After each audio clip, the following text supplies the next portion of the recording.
जेमेसी फेरि पनि उडन्त छोराको बारेमा हामी कुराकानी गरिरहेको छौँ। द मोमेन्ट उसले त्यो चारो खाने इच्छा मात्रै गरेको हुन्छ, उसको चेतना परमेश्वरले खोलिदिनु भएको छ। उसले त्यहाँबाट आफ्नो बाबुको घरलाई सम्झना गरेको छ अनि उसले फर्कने निर्णय गरेको छ। यो कुरा लुका 15:18 हेर्छौँ अनि उसले भनेको छ, डिक्लेयर गरेको छ, म उठेर मेरो बाबुको घर जानेछु। I will rise. ध्यान दिनुहोस्, म उठ्नेछु।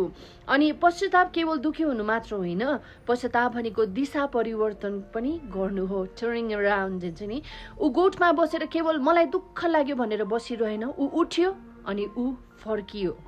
आज पनि परमेश्वरले हामीलाई भन्नुहुन्छ, तिमी जहाँ लडेको छौ त्यहीँ बसी नरहनु पर्दैन, उठ, फर्क, घर आऊ।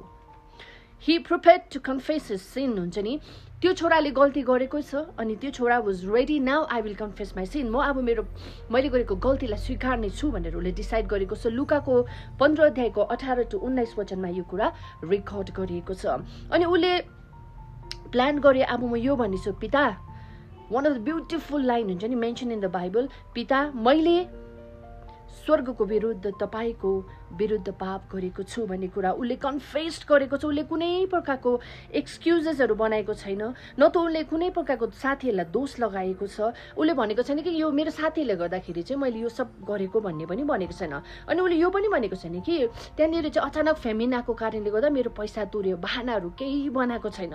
तर हि एक्सेप्टेड हिज रेस्पोन्सिबिलिटी। उसले गल्ती गरेको हो अनि उसले त्यो कुरोलाई स्वीकारेको छ। आजको दिन ट्रु रिपेन्टेन्सले के भन्छ भन्नुहोस् त, मैले पाप गरेको छु। ट्रु रिपेन्टेन्सले चाहिँ कहिले पनि भन्दैन कि फलाना ढिस्का ढिम्काले गर्दा मैले पाप गरेको, तर उसले आफ्नो गल्तीलाई स्वीकारेको हामी देख्छौँ। साँचो पश्चाताप भन्छ, प्रभु गल्ती मेरो हो। जब हामी परमेश्वरको सामु आफ्नो पाप स्वीकार गर्छौँ नि, उहाँको क्षमा र अनुग्रह हाम्रो लागि अनुग्रहको ढोका खुल्दछ।